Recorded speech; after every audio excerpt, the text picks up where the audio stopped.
So after interviewing Dr. Chamil, a US teacher last week, today we are super honored to have James Pask and Debbie Pask, very famous, experienced, renowned and respected teacher and healer in Australia. Their company is called Resonate, if I pronounced it correctly. Resonate. Yes. And this company is based in Sunshine Coast, Queensland, Australia. I just want to take this opportunity to share how experienced they are to the audience. James and his partner Debbie are both teachers and healers, and together they have won more than 27,000 healings and transformation sessions. More than 40 years of experience combined, more than 60 retreats organized. We will talk about that later, but for the benefit of the audience, their website is resonate.com.au, REZINATE. So anyway, without further delay, maybe I will let James and Debbie quickly introduce themselves and how they come into the path of spirituality. Thanks, Jacob. Well, ladies first. Oh, look at that. Thank you so much. My husband, James. Yeah, hi, I'm Debbie, and thanks, Jacob, for having us on your wonderful show. So for me, I was quite a late starter in terms of energy. I was in a very big corporate career on a board level in a big advertising firm. And I experienced pretty extreme burnout, and I got very sick at a very young age in my late 20s.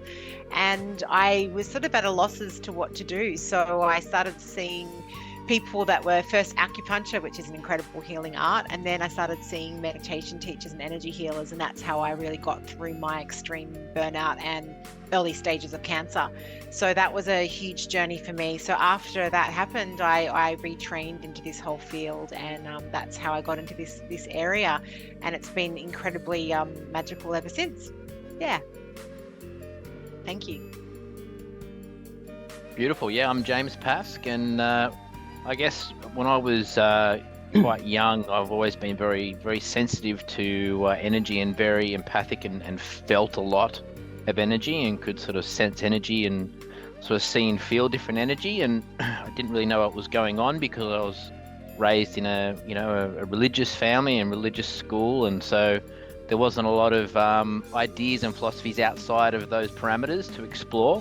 And so, I ended up self-medicating and sort of to get through. And it wasn't until I met the lady who actually ended up introducing Debbie and I through the school we both studied at. But she was a friend of mine from quite early on, and she was very much into this sort of area. And she started sort of showing me and teaching me all these areas about energy and chakras and helped me understand that what I was sensing and feeling wasn't a curse. It could actually be a real gift. And what happened to me was because I was so sensitive to energy, I developed quite bad asthma and other illnesses. And so she sort of helped me to look at energy in a way and helped me sort of move through those things. And I ended up studying at her center, and she introduced me to Debbie, and we've both done a lot of study through that center of knowledge, but then also many other trainings and knowledge over the years to get to where we are now today. Yeah. When was that? So that was when I was about, I met her when I was about 19. Right. And also I met a guy called Don Tolman, who's very much into sort of health. Yeah. And well-being. So I sort of met those two people who have had a great influence on me at a young age, and started sort of learning about those areas. Yeah. And then I had an experience where I saw an energy that was, a bit of a nasty energy, and that got me curious to find out what that was all about as well. Yeah. I was always very interested in spirituality in different religions, so I've explored. I've been baptized into many different religions. I've studied different religions. I've had missionaries over for dinner and talked about their models, their universal models of how they think reality works and how creation came to be, because it fascinated me. I remember when I first moved out of home, a lot of my friends would be playing video games, you know, and I'd be in the corner having dinner and having cups of tea with missionaries talking about, you know, the creator and how reality works and things like that. Yeah. And so it's always just fascinated me, this whole area. Yeah.